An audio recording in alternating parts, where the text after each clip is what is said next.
Välkommen till programmet Tro Under, Mediemission International som sänder här på fredagskvällen igen. Jättekul att du är med oss. Vi har berört tidigare program året som gick och vi har berört Ryssland. Och nu är det ett ytterligare land som står i fokus och ikväll så ska vi tala om Ukraina.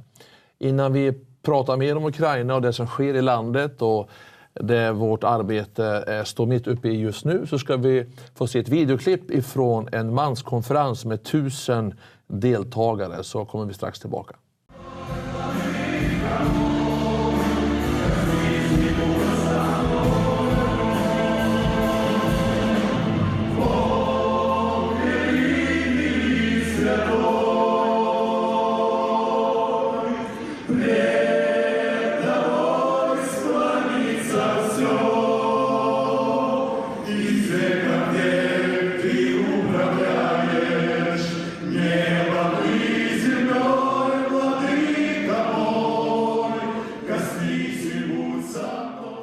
Då är vi tillbaka i studion igen och ikväll så har vi Hanna Hauka, president i vårt arbete, och Marco Tennonen, informationschef. Välkomna. Tack, tack. Ukraina, ett land i förändring, ett land som vi i Sverige och Finland har hört så mycket om. Ett land som har gått från ett tillstånd till ett annat på väldigt kort tid. Yes. Och vi har haft kampanjer, vi har kontakter, och Hanno, du har varit där inte för så länge sedan. Yeah, we, of course, I just came back from a men's conference, as you saw in the video. There was a little over 1,000 men. And the theme of the men's conference was champion. The champion. And we were talking about Jesus as the champion. But also the challenge was that every man should be a champion in his own family. With his wife, with his children. And then, of course, in his community. And in his church, be a champion. To be, used of Jesus and to submit to the power of the Holy Spirit, so that you would be the champion. And I think many of us, including myself, I say to myself, am I always a champion? I don't think I am, but I should be. But it's a challenge to be that way, because that's what God would want us to be. And so the conference was very good. Now, of course, during that conference, there were other speakers there. There were two other men. One was from Donetsk, and one was from Slavyansk. Both of these cities were occupied by the pro-Russian forces, and then they were liberated by the Ukrainian army. Donetsk has not been, of course. Donetsk is still under occupation, but one of the pastors was from there, and so they came to the conference to talk about their experiences. And it was a challenge to the Ukrainian churches. For example, Pastor Demidovich from Slavyansk. I think it's a city of about 100,000, maybe 300,000 people. When the pro-Russian forces attacked, they occupied the city. His church building was obviously taken away from him. The pro-Russian forces, they came in and said, it's time for you to leave your church. And they brought in, several hundred soldiers onto the church territory to fight from that position, because the church was on a hill. So they were fighting the Ukrainian forces from the hill, and the church was very conveniently located. So Pastor Demidovich, he said that, when the fighting first started, we thought, well, it's not against the church, it's just against the Ukrainian government, and the Russian government and so on. But soon they found out that the story was different, that the church was not immune. The church was actually one of the targets. He was called in for interrogation by the pro-Russian forces, the commanders in Slavyansk. And for 7 hours, they interrogated him, and then finally they said, I think we made a mistake, maybe you're the wrong person or something, So they released him. But when he came out from his interrogation, he picked up his cell phone, and he started to call every single pastor in the city. And he said, you take your families and leave the city immediately. If you don't, you will suffer at the hands of the pro-Russian forces. They are targeting us also. So he told that story to the men's conference in Kiev. The next man was his friend from Donetsk. He had been arrested once also, and he thought the same way. He said, well, there's a war going on, yes, but they are not targeting the church. It's just a fight between two armies.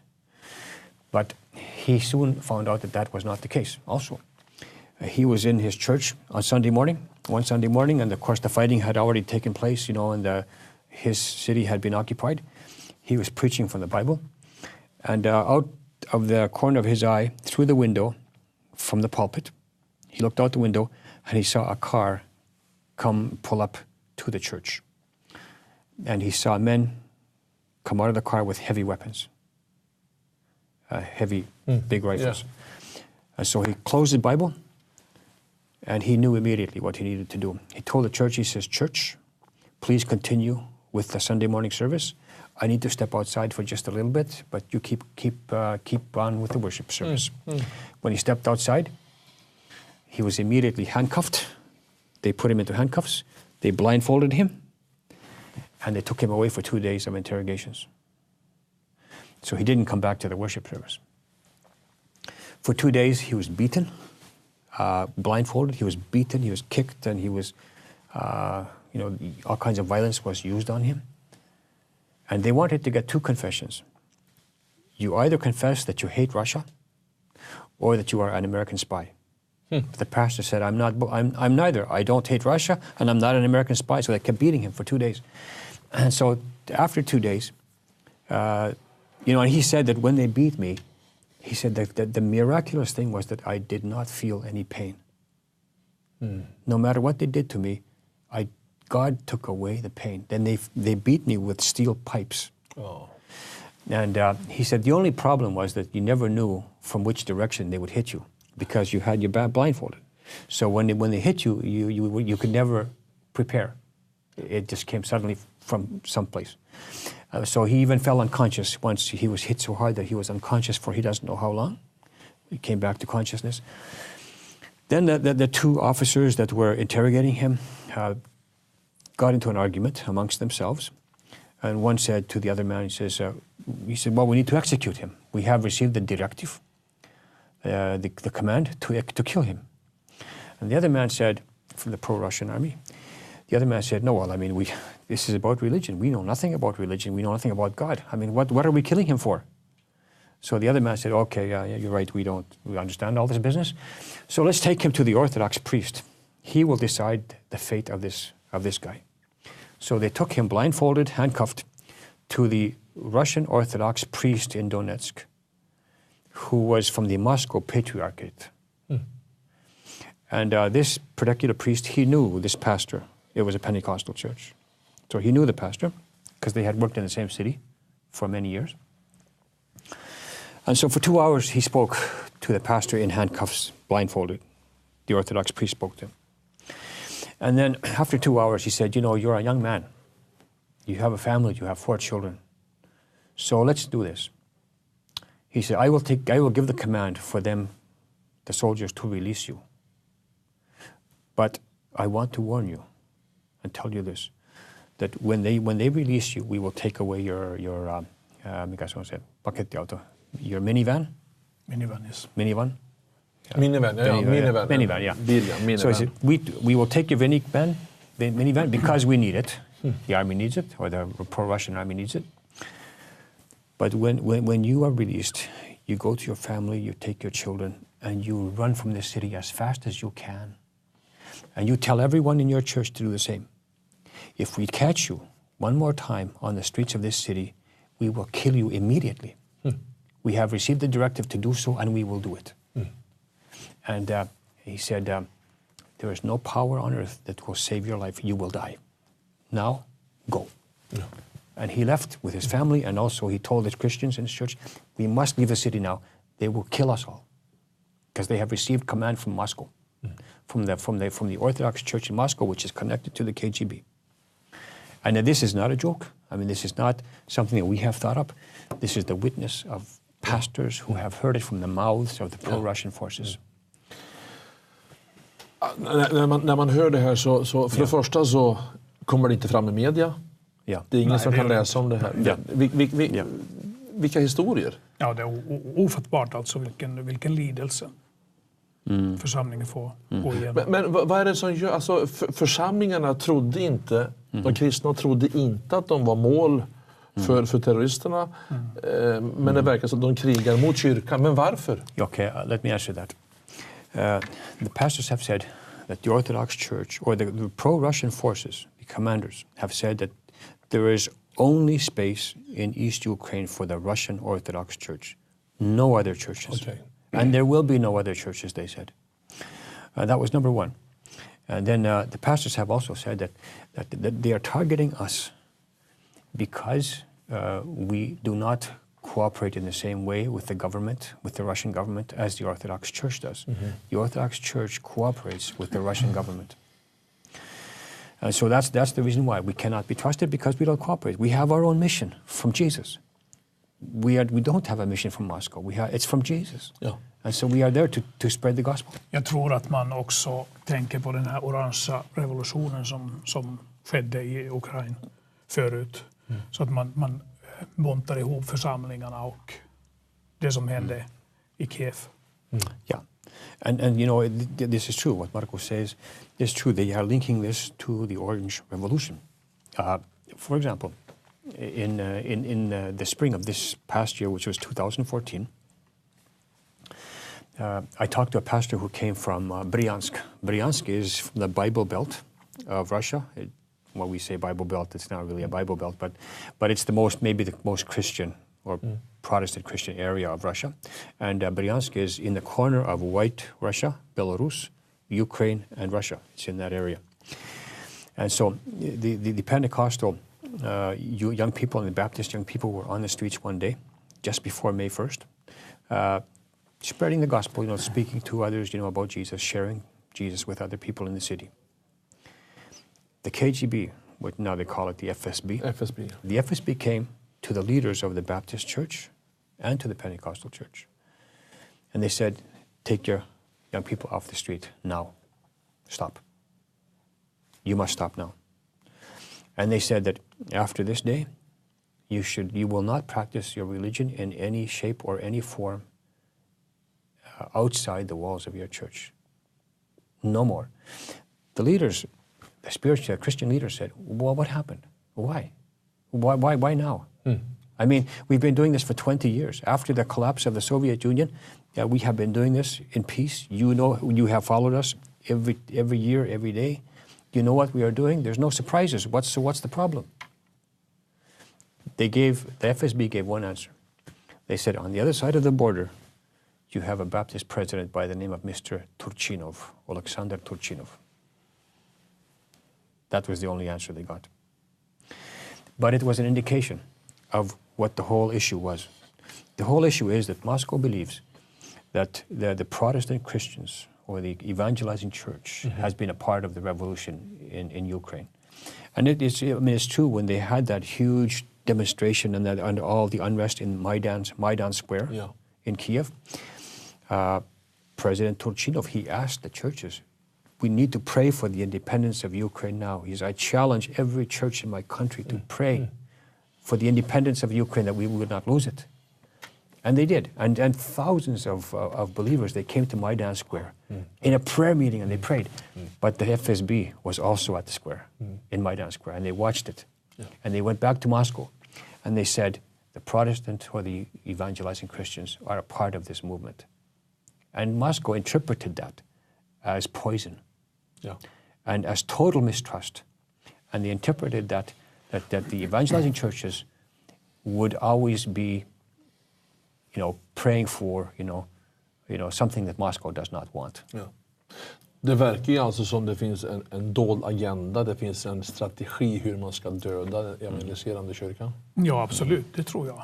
Absolut. Det ser man ju på följderna. Jag förstår att det finns många historier som pastorer berättar, men hur mår man? Jag menar, en pastor är ju bara en människa. Om vi tittar på Odessa, vi har ju haft en framgång där när det gäller storstadskampanjen. Odessa, Församlingen har gjort ett stort jobb där faktiskt. Ja.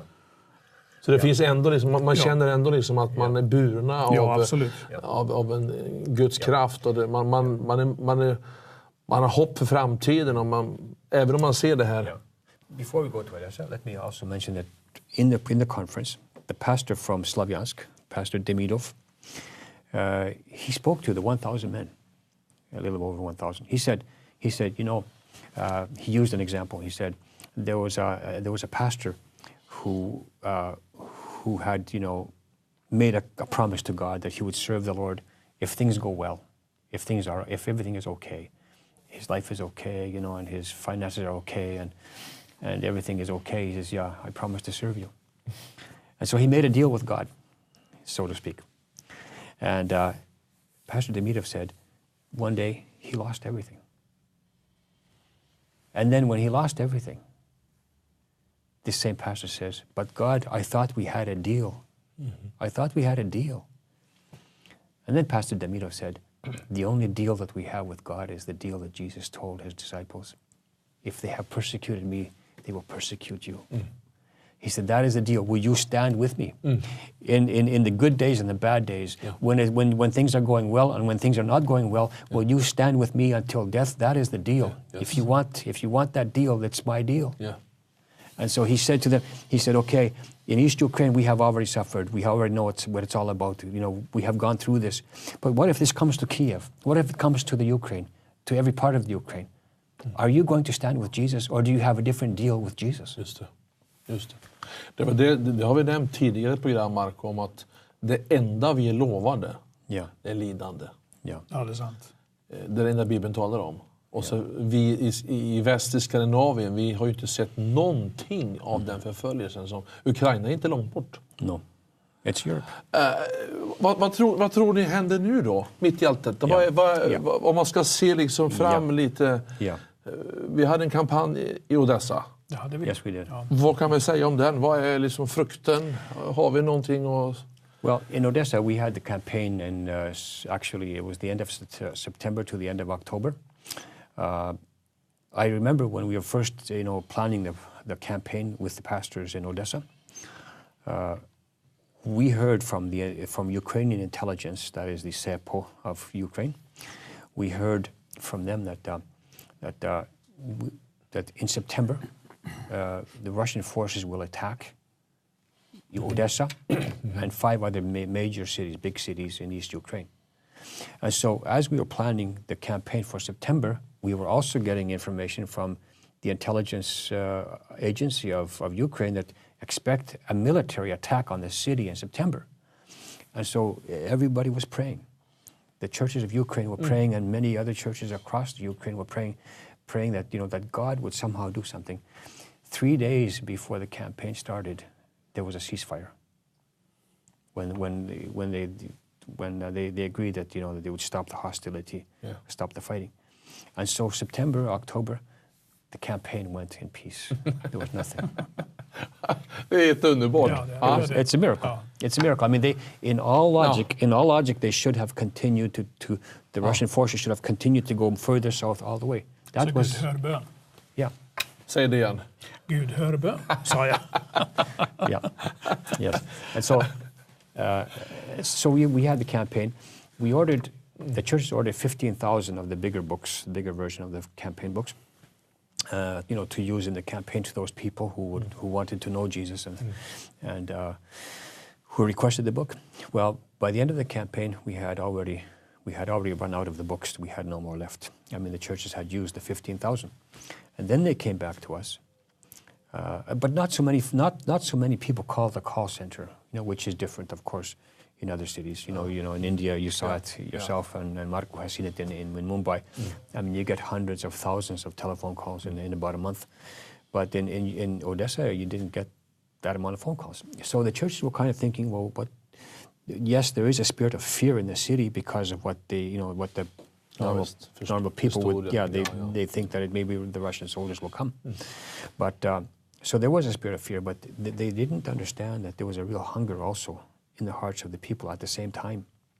So what they did was they decided that they would just send their young people out onto the streets, into the buses and into the tramways and into the, you know, public transport system, public squares, just to share Jesus.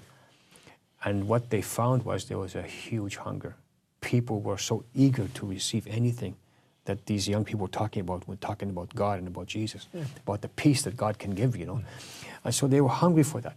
So they came back to us and they said, we need another 50,000 books.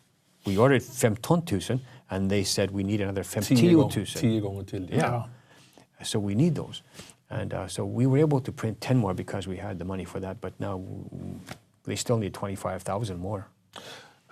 Det är en utmaning. Men Marco, vad säger det när det är unga människor i ett sånt land som vill se en förändring? Det säger någonting, va? Ja, det säger en ung generation i Ukraina. Ja, det säger det att det som man får från världen så att säga, det räcker inte till när det är kris i livet. Nej. Det säger så till mig i varje fall. Ja. Så att de ser hoppet i evangeliet. Och det är så här också, om man förstår vad livet egentligen är. I land efter land efter land, efter dessa storstadskampanjer vi har haft i olika länder, kulturer, olika konstellationer, olika kontexter, kyrkosamfund och så vidare, så märker man att det finns en våldsam hunger efter Gud. När allting annat inte håller längre, då landar människan i att det finns bara en som kan förändra, och det är Jesus. Yes. Yeah, you know, and you can see that even in Bangalore, which was done. We finished that in the beginning of December, or the middle of December. Bangalore, India. We received 237,000 telephone calls in Bangalore, which is half the size of Mumbai. So we received actually proportionately, we received more phone calls per head in Bangalore than Mumbai. But what happened in Bangalore was the churches were not prepared for the harvest. I mean, they did what they could, but we saw that the response was bigger than they could handle. De ville fira julen istället. Yeah, that's another interesting thing. But the other interesting thing was this, that we saw the hunger because we saw tens of thousands of people calling over and over again, saying, "Where is my book that can change my life?" Okay. And so I think we received after the campaign, or even during the campaign, after the campaign, we received something like 90,000 people calling and saying, "Where is the book that can change my life?" I mean, because the churches were slow. There was just too much response. They couldn't handle it. And so now we've taken care of that situation in a different way. But the hunger is there. Morgan, you're right. And what Jesus said is true. The harvest is plentiful. Ja. But the workers Men are few. arbetarna är få, ja. Yeah. Men att höra det att det är 90 000 som ringer in och frågar, var är boken som kan förvandla mitt liv? Just. Det säger att det finns en medvetenhet om att jag måste se en förändring. Just. Alltså det är intressant. Alltså jag tror att ju längre tiden går och vi ser hur liksom länderna förändras, evangelisk inskränkt, situationen i Europa, Mellanöstern, vi har Kina, vi har andra länder som jag tror kommer att tyvärr uppleva samma sak. Så i förföljelsen så har alltid Gud använt den till hans syfte. Så genom förföljelse så går evangeliet ut och en våldsam kraft. Och det är det som kanske, när man bor i Sverige, Norge, Finland, Skandinavien, så har vi så svårt ibland att förstå det här, vad våra bröder och systrar i andra länder går igenom. Vi sover och vi håller på med så mycket saker som egentligen inte har något evighetsvärde. Så alltså, när man lyssnar på det vi har pratat om ikväll, så känner man bara, gode Gud, hjälp oss att vakna och inse att vi är en del av någonting mycket större. Vi kan vara med och påverka Ukraina. Och jag vet också när du nämnde det här på torget där i Kiev, revolutionen där, att jag vet att jag har vänner som var där och sa att det hade man ju tält uppställda och där inne bad man och fastade man och var ju tusentals kristna, och därför finns en rädsla nu då. Så att, but you know, something I did not say, and that is that you can see the agenda of Moscow and the FSB. They will never trust the evangelical church in any country. So if Ukraine is finally, if it happens, that they are overrun by the Russian forces, the whole evangelical movement in Ukraine will suffer intense persecution because of the position of the Russian Orthodox Church and the FSB. And the same thing is true for every other country. If Russia were to gain control, even if they don't occupy it militarily, just control it, through politics. Yeah. If they can control it, they will attack the evangelical church, the evangelizing church first. They will make sure that voice is taken out. Because it's to them it's an enemy. Yeah. The Great Commission, the way Jesus spoke and said it, is an enemy. It's not what Russia wants to hear, not what the government wants to hear. Då förstår vi att det här är, nu är det bråttom. Nu är det bråttom. Yes. Matteus 24 nämnde du förut, Hanno. Yeah. Det är profetiskt ord rakt in i vår tid att vi är där nu. Yes. Och Jesus kommer snart tillbaka. Yeah, that's true. And at the same time, there is no greater joy than for us to be used of God in a mighty way. I can tell you, you can earn money, you can have a big business, you can build yourself, your little personal empire with your money, do whatever you want, but the enjoyment and the satisfaction that comes from deep inside your heart is not there. There's only one thing that can bring you that deep satisfaction and the joy of living to the fullest, to the maximum, 100%. And that is by doing what Jesus has called us to do. That is the secret to joy in life, to happiness in life. Nu pratar du mitt språk också. Ja. Vi ska dö bort från oss själva. Ja. Och det är det här som är utmaningen för kyrkan, tror jag. Att vi håller på att bygga våra egna riken. Vår eget lilla plattform. Men vi ska dö bort från oss själva. För så Kristus blir stor. Jag brukar säga så här att Gud kan inte bli större än vad han är nu. Han kan inte bli starkare. Men om vi blir mindre och svagare, då blir den automatiskt starkare och större. Absolut. Så det är utmaningen. Absolut. Tiden går jättefort. Marco, jag skulle vilja att du sa någonting bra till våra tittare när det gäller Ukraina. För vi, både i Mediemission International i Sverige, så har vi huvudkontoret i IRR-TV i Finland och du är informationschef. Vi klarar inte av det här själva. Det gör vi inte. Även om de flesta i huset här som har mycket ansvar på sina axlar, så det går inte. Nej, det går inte. Men tillsammans kan vi göra mycket. Och jag vill säga till svenska tittare att kom med. Hjälp oss. Du kan be, men du kan också ge säkert ekonomisk stöd om du vill. Det behövs inte mycket. För att man brukar säga så här att desto fler det är som kommer med, desto mer kan vi göra. Och jag tror att vi har resurser i Norden. Och speciellt nu när Ukraina upplever en svår tid. Jag tror att det är vår tid att hjälpa. Så vi är tacksamma för din hjälp. Lite tidigare i ett annat program så sa Hanna Hauka här att du som lyssnar och tittar kanske står med i en församling, en ledare eller en pastor som kanske vill adoptera ett land eller en kampanj. Och nu pratar vi om Ukraina. Kanske att din församling skulle vara med och organisera en bönedag. Att en speciell söndag, en speciell tillfälle kanske göra någonting extra för Ukraina. Och ta kontakt med oss via vår hemsida eller mejla till oss info@mediemission.se. Berätta vad ni har kommit fram till, vad ni har beslutat om. Och så står vi tillsammans för Ukraina. För Ukraina vet jag finns i media i Sverige också nu, i sekulär media. Ja, det gör det. Så det är viktigt. Så ta det till ditt hjärta. I den här tidningen som ser lite olika ut på olika gånger de kommer ut, Mediemission. Det är en tidning som kommer till dig. Där står det bland om Ukraina. Du, Hanno, skriver en del av dina resor. På mediemission.se där finns all information du behöver. Du kan läsa på 4 olika språk. Du kan ladda ner tidningen. Du kan se vårt plusgironummer som är 900307-0. Och det kan du sätta in din gåva. Och vi kan väl säga så här, bröder, att det är obegränsat. De får sätta in så mycket de vill. Ja, absolut. Vi har fått ett förstånd och vi har fått tro. Och vi tror att det finns människor som kan ge gåvor som är stora gåvor.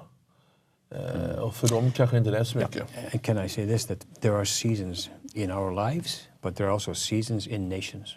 Just det. I can tell you half a dozen examples when there was a season when we could have done a great thing for the kingdom of God together in countries, but that season passed and we did not take advantage of that season. For example, Cairo was one, megacity Cairo was one, just det. Damascus was a megacity campaign in Damascus. There was a season when it was possible, but we were not there in time. We were too late, and it's gone. The opportunity has gone. The same thing is true also for India even now. Just to mention India in passing. I just received a message on my phone this morning, and it's from a poster inside India by the fanatic Hindu party. And Mr. Modi, who is the Prime Minister of India, he's a sympathizer with that party, and he has his roots in that party, the fanatic Hindu party. They have promised to stamp out Christianity from India altogether. That is their ultimate mission. They had mass conversion of Muslims to Hinduism last year in 2014. And this Christmas, I think they were supposed to have mass conversions of Christians to Hinduism also. And when I say mass conversions, it means those who are nominal. It means not really believers, but they carry the name of Islam, of Muslim or Christian. But that is the agenda. And they have said there is no place for anything else except Hinduism in India. There's a season for India. There's a season for Russia. We saw Russia close. There was a season. There's still a bit of an open window. Ukraine has a season. Maybe Finland, maybe Sweden have a season. And we need to be aware of what God is telling us, what he wants to speak, say to us and say to our hearts. Med de orden så måste vi sluta programmet, men det är jätteviktiga ord. Det är tid nu för Ukraina. Och vi får återkomma till Indien med tanke på det du sa nu här och där vi upplever i Indien. Vi vill önska dig det bästa vi kan ge dig från Mediemission, och det är Guds rika välsignelse. Och vi hoppas på fortsatt gott samarbete. Och tack så mycket Hanno och Marco. Tack. Vi ses snart igen hoppas vi, nästa fredag. Tack ska ni ha. Hej.